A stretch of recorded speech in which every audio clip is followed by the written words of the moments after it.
భీమదేవరపల్లి గ్రామంలో ఈరోజు ఇప్పుడే ఇందిరమ్మ ఇల్లు ఫౌండేషన్ వేసుకొని మొబైల్ ఫిష్ మార్కెట్లు ప్రారంభం చేసుకొని మహిళా సంఘాల ఆధ్వర్యం లోపల వరి ధాన్యం కొనుగోలు కేంద్రాన్ని ప్రారంభించుకున్నాం.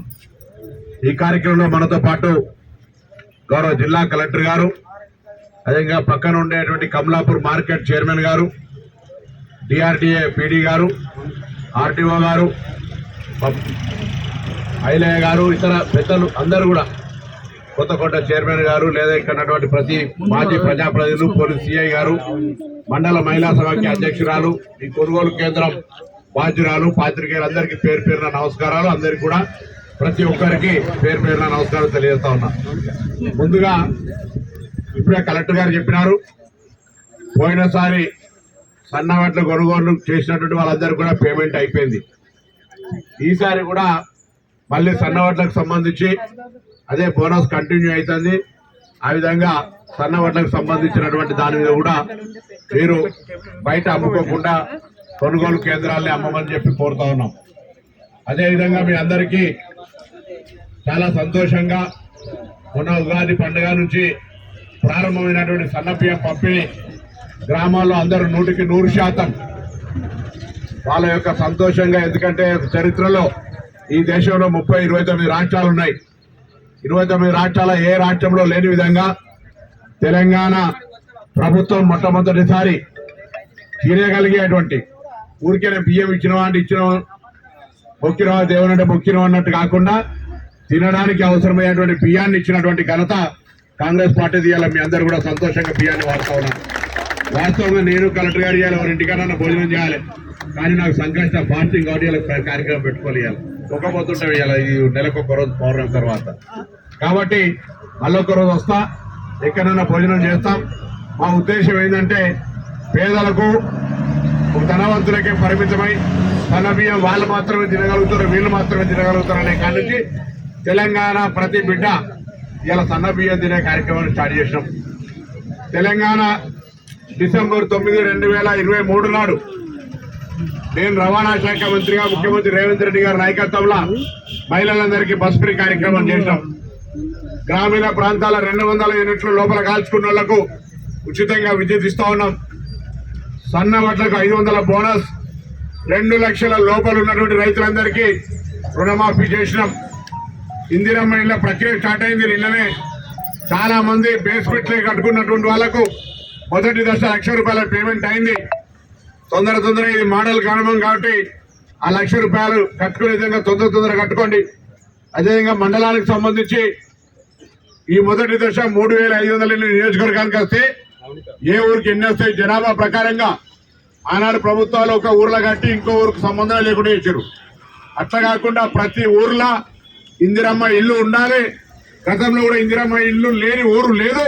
ఇప్పుడు మళ్ళీ ఇందిరమ్మ ఇల్లు ప్రతి ఊరికి ఇవ్వాలని మీ ఊర్లో ఉన్న జనాభా లెక్క ప్రకారంగా ఇందిరమ్మ ఇల్లు శాంక్షన్ చేస్తా ఉన్నాం. శాంక్షన్ మేము చేస్తాం, కలెక్టర్ గారు, నేను, ముఖ్యమంత్రి గారి నాయకత్వంలో. కానీ ఎవరికి ఇవ్వాలి, ఆ ఊర్లో నిజంగా 50 మందికి అవసరం ఉంది, కానీ ఒక 20 శాంక్షన్ వస్తే ముందు పేదలు ఇల్లు పూర్తిగా వాళ్ళకి నిజంగా అవసరం ఉంది అనుకునేటువంటి వాళ్ళ పేర్లు మా ప్రమేయం లేకుండా మీరే ఎంపిక చేయండి. నేను మా పార్టీ నాయకులందరూ కూడా కోరుతా ఉన్నా, అధికారులను కోరుతా ఉన్నా, ఇందిరమ్మ ఇళ్ళ ఎంపిక పారదర్శకంగా అందరూ ఆ ఊర్లో ఎంత మంచి న్యాయంగా చేసిరని మీరు ప్రశంసించుకునే విధంగా జరగాలని నేను కోరుకుంటా ఉన్నా.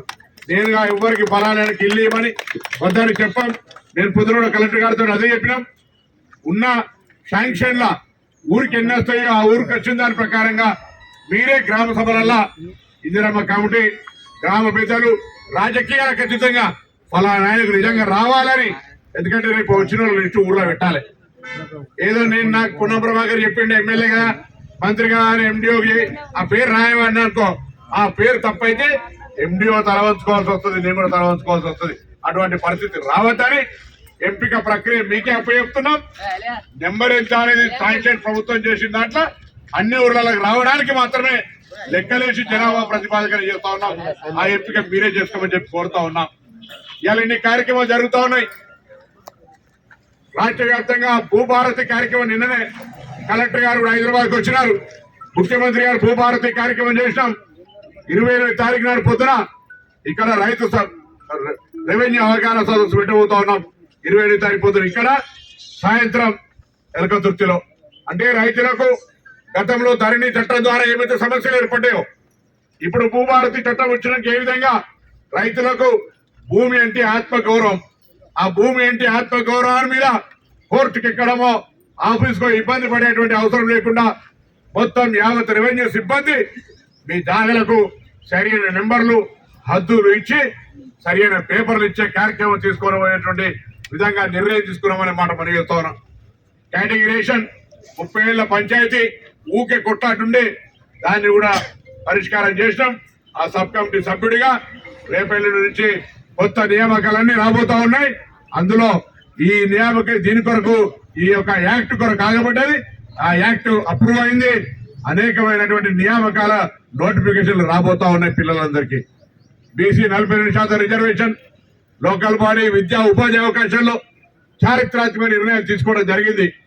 రేషన్ కార్డులు కూడా అర్హులైన అందరికీ రేషన్ కార్డులు ఇచ్చి, కొత్తగా ఈ ఇంటి బిడ్డ ఇంకో ఇంటికి కోడలైతే, ఇంకో ఇంటికాడి బిడ్డ ఈ ఇంటి కోడలైతే ఆ పేర్లు మార్చుకోవడానికి కూడా ఇంతకు ముందు అవకాశం లేదు 10 ఏళ్లలో.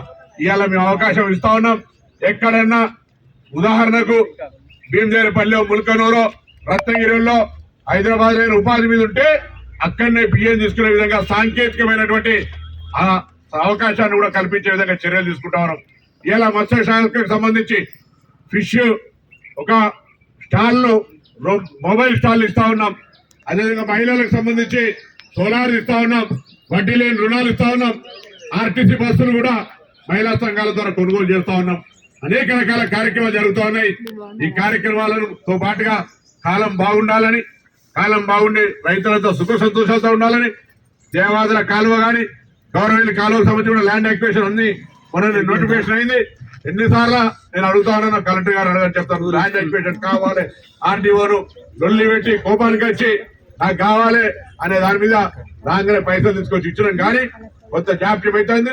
కానీ వీలైనంత తొందరలో గవర్నమెంట్ కాలువలకు మీరంతా కూడా సహకరించారు. దయచేసి కొంత భూములు పోతున్న వాళ్ళకి బాధ ఉండొచ్చు, కానీ అది ప్రాంతాన్ని అంతా సస్యసామరం చేయడానికి రైతులందరికీ ఉపయోగపడేదిగా నష్టపరిహారం కూడా మంచిగా ఇవ్వని చెప్పిన ఎక్కడ కూడా ఇబ్బంది లేదు. దయచేసి సహకరించింది రైతులందరూ ఈ ప్రాంతాన్ని నీళ్ళు వచ్చే విధంగా సహకరించాలని కోరుతా ఉన్నాం. దేవాదలు కూడా రైతు కెనాల్కు సంబంధించినటువంటి డెవలప్మెంట్ ఎక్కడెక్కడైతే ఇబ్బందులు ఉన్నాయో ఆ నీళ్ల యొక్క రాక పెంచడం గురించి కొంత అక్కడ కొంత పని చేయాల్సి ఉంది. దాన్ని కూడా మాట్లాడినాం. ఇరిగేషన్ మంత్రి గారితో కూడా మాట్లాడామనే మాట మనం చూస్తున్నాం. ఈ మధ్య మీరు వెనకదొచ్చి పోయిండ్రు. కలెక్టర్ గారి సహకారంతో కూడా ఎండి కూడా చైర్మన్ సహకారంతో ఆ జంక్షన్ అంతా కూడా అభివృద్ధి చేస్తా ఉన్నాం. ఇక్కడ కూడా ఇప్పుడే కలెక్టర్ గారు అంబేద్కర్ స్టాచ్యూ కానీ తెలంగాణ స్థూపం దగ్గర కూడా ఆ రోడ్ అవుతున్నటువంటి సందర్భంలో ఆ ప్రాంతాన్ని కొంత అభివృద్ధి చేయాలని అక్కడ కూడా కొంత జంక్షన్ డెవలప్మెంట్ కింద కొన్ని అవసరమైతే పైసలు ఇచ్చి ఎస్డిఎఫ్ కానీ డిఎంఎఫ్టీ కానీ ఎక్కడికి మనం ఇస్తామో కానీ ఆ జంక్షన్ కూడా కొంత ముల్కనూరు చౌరస్తా గతం కంటే ఎలకతుర్తి మారింది, అది మారలేదనే ఫీలింగ్ రాకుండా ముల్కనూరు జంక్షన్ కూడా డెవలప్మెంట్ చేసి వచ్చిపోయిన వాళ్ళందరూ కూడా అదొక ఆహ్లాదకరంగా చూస్తామనే మనవుడి సందర్భంగా మనగేస్తూ తప్పకుండా ఇప్పుడు ముఖ్యమంత్రి సహాయనిధి కానీ ఆరోగ్యం మంచిగా లేకపోతే ఏదైనా ఆరోగ్యపరమైన అంశాలకు కానీ ప్రత్యేకించి మనిషి పెట్టి పనులు చేస్తా ఉన్నాం. ఇవాళ కళ్యాణ లక్ష్మి ఇక్కడ 16 చెక్కులు ఉన్నాయట. ఎక్కడ కూడా జాప్యం లేకుండా పాత కార్యక్రమాలు కూడా ఏది కూడా పొడియలే. ఈ విధంగా అన్ని కార్యక్రమాలు చేస్తా ఉన్నాం.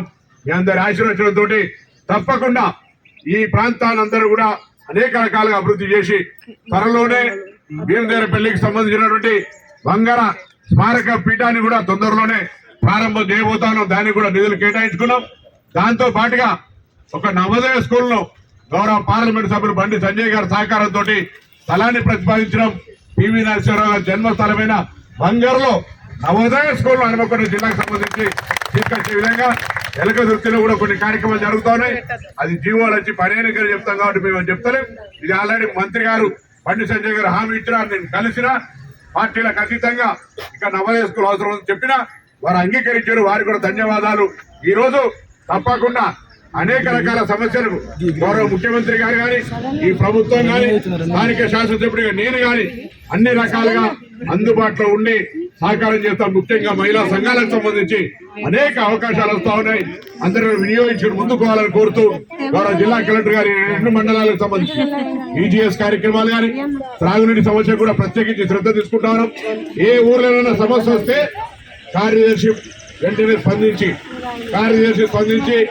కార్యదర్శితో ఆ సమస్య పరిష్కారం కాకపోతే మండల స్థాయి అధికారి కాకపోతే జిల్లా స్థాయి అధికారి నేను కలిసి ఈ సమస్యను వెంటనే పరిష్కారం చేసే బాధ్యత మాది. దయచేసి సమస్య వస్తే ఈడ దాచిపెట్టుకోకుండా మా దృష్టికి తెచ్చే ప్రయత్నం చేయమని కోరుతూ మరొకసారి మీ అందరూ కూడా హృదయపూర్వకంగా నమస్కారాలు చెప్తూ సెలవు తీసుకుంటా ఉన్నాం. ముందుకు